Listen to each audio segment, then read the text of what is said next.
नमस्कार शेतकरी मित्र, स्वागत आहे सर्वांचे. हे आहेत माझ्यासोबत गोरख सर. राम राम. हे आहेत आमचे कांबळे सर. हॅलो म्हणा कांबळे सर. हॅलो. हे आहेत आमचे प्रज्योत देशमुख सर. हॅलो. मित्रांनो, हे आम्ही चौघजण आहोत आणि आमचे परम मित्र दुसरे मनोहर इनामे सर आहेत. आज ते रत्नागिरीत आहेत. गेल्या अतिवृष्टीच्या कार्यकाळामध्ये आम्ही हे जे आहेत सगळे माझे मित्रमंडळी, आम्ही प्रत्येकजण आम्ही कॅमेरा धरायला कोणी होते, कोणी व्हिडिओ काढत होतो, कोणी आम्ही सगळे असं मिळून या शेतकऱ्यांची प्रत्येक अवस्था आम्ही अतिवृष्टीच्या काळामध्ये शासनापर्यंत पोहोचण्याचं काम केलं.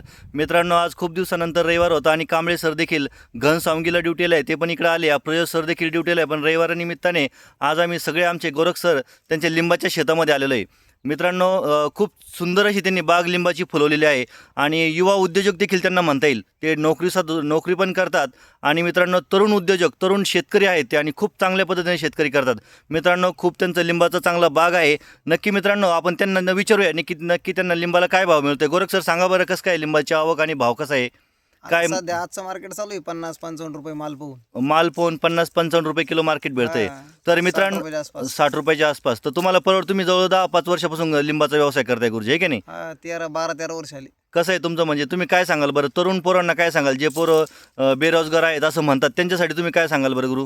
त्यांनी नवीन आधुनिक पद्धतीने शेती करायला पाहिजे. बरोबर. बाकी तरी काय, नवीन आधुनिक पद्धतीने शेती केली पाहिजे. कष्ट केले तर कष्टाला फळ नक्की मिळतं.